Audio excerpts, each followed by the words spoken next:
Halo anak-anak, kita berjumpa kembali masih bersama saya, Pak SK. Bagaimana kabar kalian?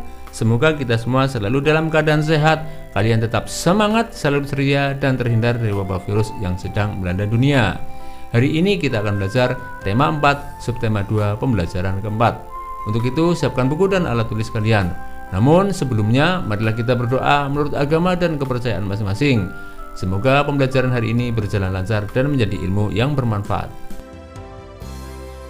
Anak-anak, sikap apa yang harus dimiliki oleh seorang dokter? Seorang yang bekerja harus memiliki sikap melayani, disiplin, rendah hati, dan bekerja sepenuh hati. Kita bisa mempelajari nilai-nilai tersebut dari seorang dokter yang bekerja untuk masyarakat. Sekarang bacalah teks bacaan berikut ini. Hebatnya dokter kami. Ia adalah Dr. Rana, seorang dokter muda yang sederhana dan terampil. Ayahnya mantan kepala desa kami yang telah meninggal dunia. Dr. Rana baru kembali ke desa kami 2 tahun lalu setelah 10 tahun lebih merantau ke kota. Ia memperoleh beasiswa di Fakultas Kedokteran dan setelah lulus, ia praktik di Rumah Sakit Umum Kabupaten.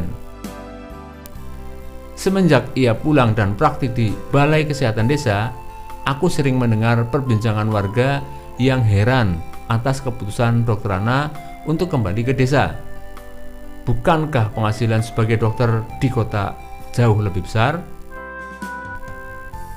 Pada ayahku, Dr. Rana bercerita bahwa cita-citanya menjadi dokter dulu muncul karena melihat kesadaran hidup sehat masyarakat desa yang sangat rendah. Sungai dipakai untuk mandi, mencuci, kakus, lalu airnya dikonsumsi. Hasil bumi dan peternakan tidak dimanfaatkan untuk membentuk pola makan sehat. Warga lebih suka menjualnya ke kota dan uangnya dipakai untuk membeli makanan instan. Selama praktik di kota, Dr. Rana terbayang terus kondisi desanya. Ia merasa bahwa seharusnya ilmu yang dimilikinya sebagai seorang dokter bisa bermanfaat untuk kampung halamannya sendiri. Jadi Pak Andri, saya ini pulang untuk memenuhi niat saya ketika menerima beasiswa, yaitu menyejahterakan warga desa tempat saya lahir dan dibesarkan, ujar Dr. Rana kepada ayahku. Sejak pulang, Dr. Rana memang aktif membina para remaja dan keluarga muda. Ia memberikan penyuluhan tentang pentingnya mencuci tangan, memasak air, pola makan sehat, dan imunisasi. Baginya, generasi muda adalah perantara terbaik untuk menyampaikan misi meningkatkan kesadaran hidup sehat masyarakat desa. Sebagai anak kepala desa, Dr. Rana sering mendengar cerita almarhum ayahnya bahwa banyak warga takut berobat karena tidak mampu membayar. Tak ingin hal itu terjadi, maka diumumkannya bahwa warga dapat membayar jasanya dengan sampah. Ya, sampah. Sampah kering jenis apa saja yang bisa didaur ulang. Botol plastik, botol kaca, koran bekas, bahkan kemasan bekas diterima oleh Dr. Rana. Cara ini membuat warga aktif dan bijak mengelola sampah. Sungguh kreatif dan cerdas cara Pak Dokter mendidik warga. Seperti mendiang ayahnya, Dr. Rana menjadi sosok yang dicintai warga desa. Ia menjadi teladan melalui dedikasi, tanggung jawab, dan kerendahan hatinya dalam menolong warga. Apabila aku besar nanti, aku ingin seperti Dr. Rana. Akan ku kejar cita-citaku menjadi guru, dan aku akan kembali untuk membangun kampung halamanku. Berdasarkan teks di atas, jawablah pertanyaan berikut. Apa yang dilakukan Dr. Rana untuk warga desa?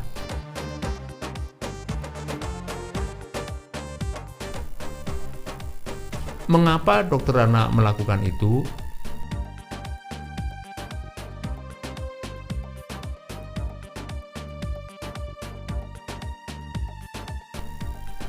Apa dampak dari hal yang dilakukan oleh Dr. Rana bagi masyarakat?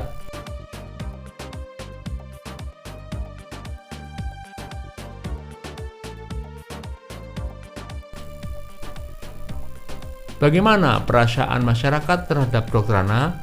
Tuliskan pada tabel berikut.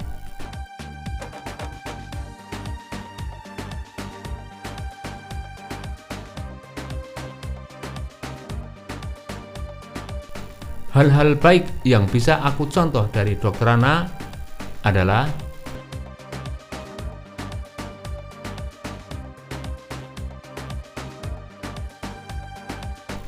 dari Dr. Rana kita belajar bahwa ketika kita bekerja haruslah bermanfaat bagi orang lain.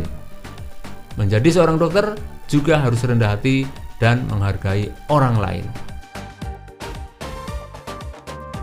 Tata tertib sekolah merupakan seperangkat peraturan atau ketentuan yang secara organisasi hal tersebut mengikat setiap komponen sekolah, baik itu siswa, guru, kepala sekolah, maupun perangkat sekolah yang lain, agar tujuan yang telah ditetapkan oleh sekolah bisa tercapai.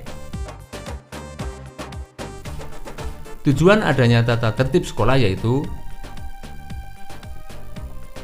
untuk menciptakan suasana yang aman dan tentram bagi seluruh warga sekolah, menciptakan suasana yang bersih dan sehat bagi seluruh warga sekolah, menciptakan suatu kondisi yang teratur yang mencerminkan keserasian, keselarasan, serta keseimbangan baik pada tata ruang, tata kerja, tata pergaulan, dan lain sebagainya di lingkungan sekolah.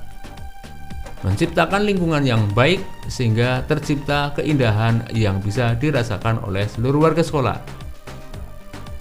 Untuk membina tata hubungan yang baik di antara para siswa, guru, dan warga sekolah lainnya yang mencerminkan sikap dan rasa gotong royong, keterbukaan, saling membantu, saling menghormati, dan saling tenggang rasa.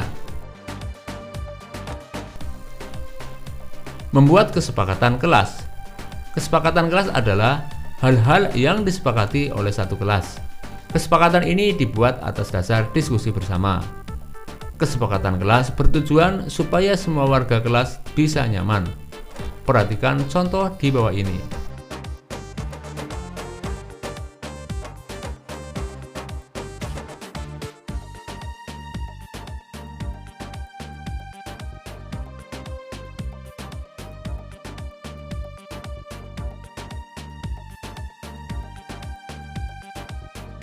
Ketika kesepakatan kelas itu dilakukan, maka setiap warga kelas akan merasa nyaman. Mereka merasa dihargai. Ketika kamu menghargai semua orang, maka kamu sudah mengaplikasikan sila kedua Pancasila. Sekarang jawablah pertanyaan berikut ini. Apa yang dimaksud dengan tata tertib sekolah?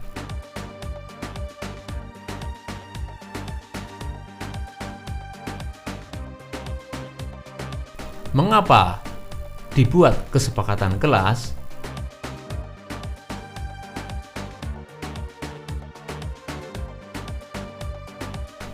Demikianlah pembelajaran hari ini anak-anak. Marilah kita tutup dengan doa.